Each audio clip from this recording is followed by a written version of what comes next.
Welcome to Kickin' with the Rickens, redefining retirement. Gerry Ricken and Heidi Ricken Provost want to help you plan with purpose and retire with joy. Find more information, including how to reach the team, in today's show notes. Now, Kickin' with the Rickens, powered by Ricken Financial. That would be retirement planner Heidi Ricken Provost alongside licensed insurance professional Gerry Ricken. Welcome out to Kickin' with the Rickens, redefining retirement podcast, or should I say thank you for streaming this week's podcast. My name is Marco, and to get all the information about Ricken Financial, you can find it here in the show notes. And I think it's safe to say that this week we get to be part of the 1%. You mean you don't get to hang out at the sitting president's home all the time? The 1% of the world that has a chance to step on property at Mar-a-Lago. First and foremost, how are y'all doing this week? We're doing fabulous. Mark, how are you? And I've got no complaints. Life is good. Still kind of head was spinning. And let's go ahead and get this out of the way. We know, we understand. The name Trump can be very polarizing. We understand that. We're in an election year. Oh, yeah. But when you have the opportunity, and it doesn't matter if it's red or blue, Republican, Democrat, it doesn't matter. When you get the opportunity to sit down with a sitting president's son, you take that opportunity, and that's exactly what we did. Heidi, Gerry, tell me about your experience at Mar-a-Lago. Okay, first of all, not only that, but also most people don't know this. They think Mar-a-Lago is only this like resort for like the ultra wealthy or whatever. It is our sitting president's home. Mm-hmm. So when we got this opportunity, I'm like, how on earth can we not go to our current president's house and meet his child? Yep. And you're right. I don't care who the president is. We were doing that. That's absolutely right. And having, growing up in Garden Plain, Kansas, I never thought in my life that I would ever be able to sit down and have lunch or dinner at a sitting president's home. So that was really kind of an out of body experience for me, Mark. Yeah. But it was a tremendous experience and tremendous opportunity. And it really drove home the point that we're all just human beings and we're all living our lives. Yeah. And, there's a lot of commonality when we had that conversation. And I never thought I would find anything in common with a billionaire's child. Sure. And you'll hear some of that over the next couple of weeks. We're going to be playing some clips. We had the opportunity. So we took, obviously, Gerry, Heidi, myself, some of the support team for Ricken Financial, and a handful of individuals in the industry. We had the opportunity to go to Mar-a-Lago, sit in the white and gold ballroom, the smaller one, have an incredible lunch, have a Q&A with Donald Trump Jr., and then later that night, we got to have cocktails around his private pool and just enjoy. Yeah, that was pretty special, too. An evening. And then don't forget dinner with live music the whole time. It was... Yeah. Listen, I know a lot of people have a lot of opinions, and everyone's entitled to our opinions. And, I believe in every single person having their own morals, ethics, values, belief system, political system, beliefs, and all of us being able to respect each other no matter what each other's beliefs are. I also believe that sometimes you don't have to share what your beliefs are. But anyway, I didn't know what to expect. And I honestly, in the back of my head, thought, like, from what I've heard about this place, I expected it to be kind of tacky. And I am telling you, it was unbelievably gorgeous. And it took my breath away multiple times. Mm-hmm. It really did. I mean, the architecture and the upkeep, and you couldn't find anything out of place. Yeah. You couldn't find a piece of, any trash, nothing. I mean, it was just impeccable. Okay. But not only that, every single person working there loves their job, is happy to be there, and they all have incredible stories. Yeah. We talked to quite a few of the staff members that were helping, and to me, that part took my breath away as much as how gorgeous it was too. The part that took my breath away was how Secret Service was on us the entire time. Even when you couldn't see them, they were there. So from the dog that was sniffing throughout the bus when we pulled up to, looking under the hood to, looking at them in the bushes. If you took one step too far, they appeared out of nowhere and said, "Excuse me, go back to your party." When we showed up the day before to kind of put up some of the equipment, some recording equipment, some of the lighting equipment, we were kind of getting the walk through from some of the staff members at Mar-a-Lago, and they straight up said, "Look, you're being watched. everywhere you go. And the Secret Service were very visible. You could see them. You could also see the plainclothes Secret Servicemen walking around as well. Now, they looked like they were going to play golf, but they had an earpiece and handcuffs, and you could see the bulge in the back. I'm like, okay, yeah, you're not fooling anybody. We understand. But they said you may think you're alone in a room, but you're still being watched. And they said, we're following you everywhere. We won't follow you into the bathroom, but we'll watch you go to the bathroom. You know what I mean? Like, so that part was fascinating to me, where there was just this sense of protection all over the grounds of Mar-a-Lago. Yeah. And, speaking of the bathroom, Mark, I was impressed by the bathroom because I could have lived in there. Yes. It was so nice. Yes. And everything was gold, including the bidet. There was a gold-plated bidet. Yes, there was. In one of the guest rooms. So have y'all posted the pictures on Ricken Financial social media? We did. We posted some. We have some more to come. Yeah, I posted some because it happened to be my birthday. So I got to celebrate my birthday doing that. So it was, I did a thank you for my, everybody says on social media, or happy birthday. And I did a thank you post with a few of the pictures of Heidi and I there. That's great. So we invite you to go give the team a follow on social media to see some of the pictures from the grounds of Mar-a-Lago and to see all of us dressed up, because those sons of guns had me in a coat for 3 straight days, and I hated every second of it, but I do it for these opportunities and to be with you guys. Was it more uncomfortable to be that dressed up or to not have a hat on? Oh, not having a hat on. I did not like that at all. For those of you who don't know, Mr. Mark Owens loves his flat-billed hats. Yes, I do.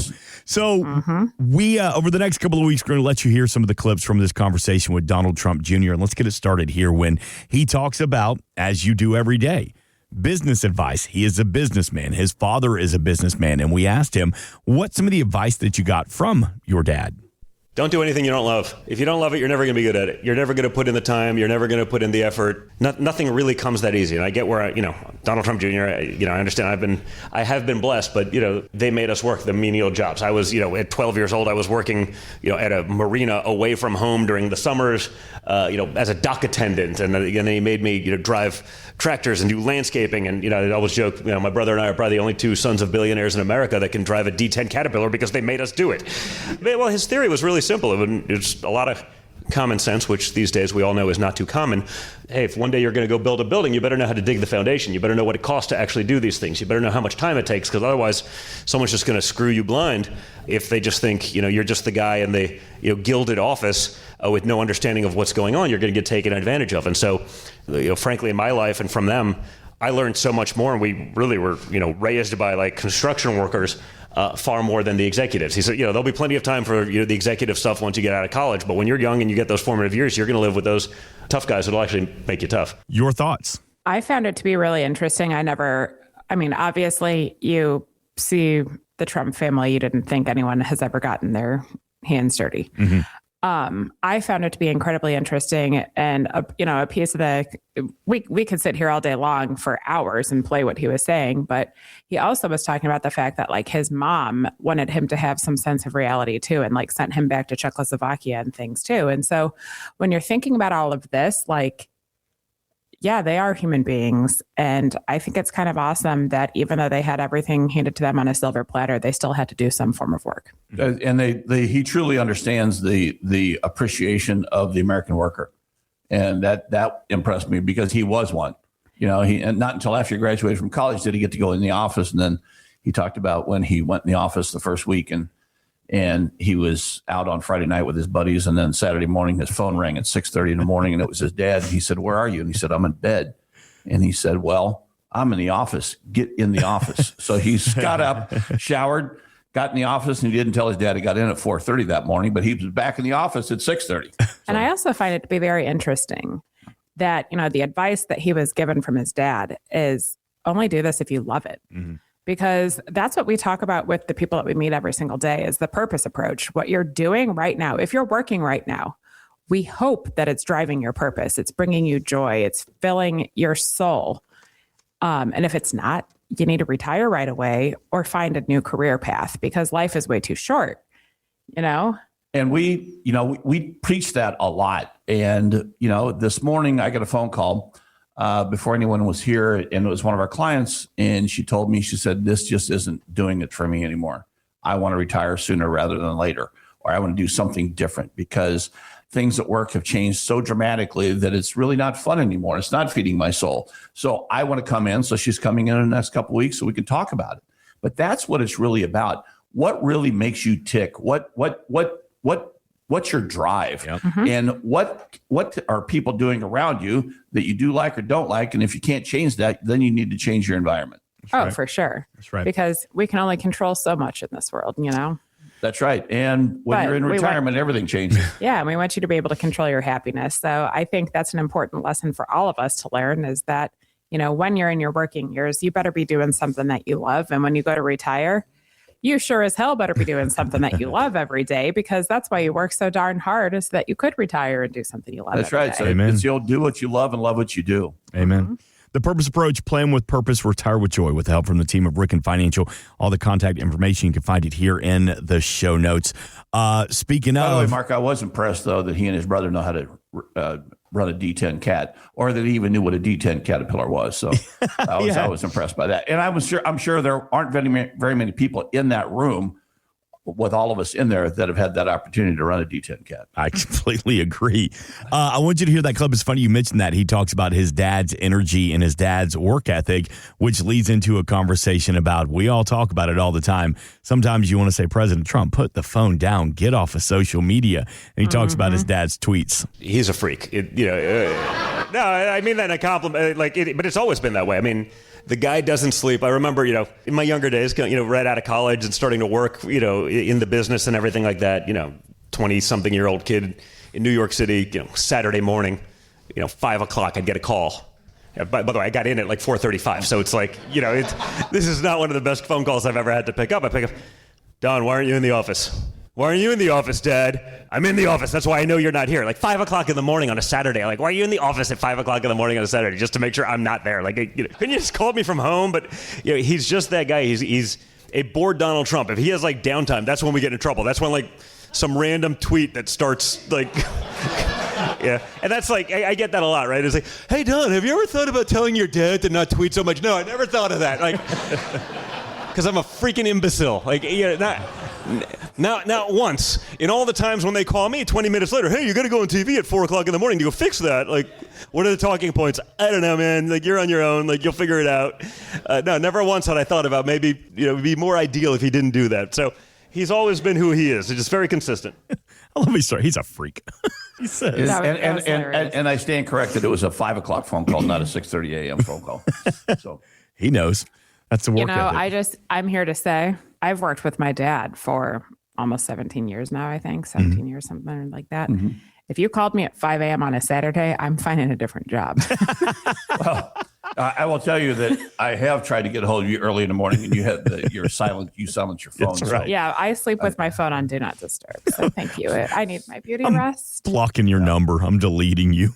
She's responding back. Well, on Saturdays, I'm not up at 5, but during the week, I am up around the 5 o'clock hour most days to work out. So, at least I'm doing that. But I'm telling you, if you were calling me into the office my very first weekend of my career at 5 a.m., I'm rethinking if I want to work. You would know what your expectations were for the rest of your career. That's right. Well, exactly. And that career would last one weekend if I got that phone call. All right, I want to play one more clip from this conversation we had with Donald Trump Jr., and he talks about the assassination attempt up in Butler, Pennsylvania on President Trump. And at the time, he sets it up by saying he was fishing with his daughter, Kai, and then he gets the phone call, and that's where we'll pick it up.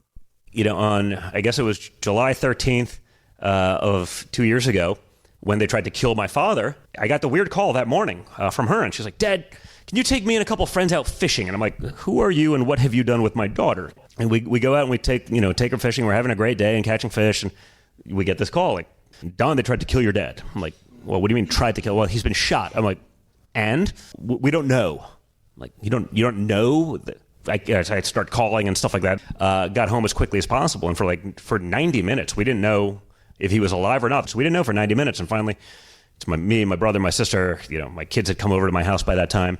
We're just on speakerphone, and we get a call, and we're all talking, and it's my dad, and. Sort of big adrenaline dump. He's okay, and but it's sort of an awkward moment. So I was just like, okay, I just got to ask, how's the hair? Don, the hair's fine. A lot of blood, though. A lot of blood, Don. It was and my sister's looking at me like I'm an idiot, like an imbecile. It's just, but some genes you can't turn off. I was like, yeah, guys, like, I know it's awkward, but we had to break the ice. This was kind of a morose conversation. And, we just sort of hung out as a family, and really, like, it was, that night, just sort of, that adrenaline dump. It was like you ran 5 marathons and, like, just exhausted. But how's the hair?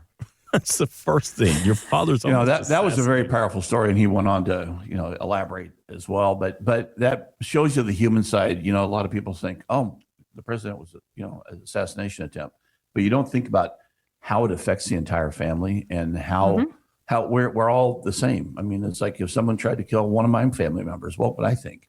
How could you could? I don't think I would be as graceful as them because, No.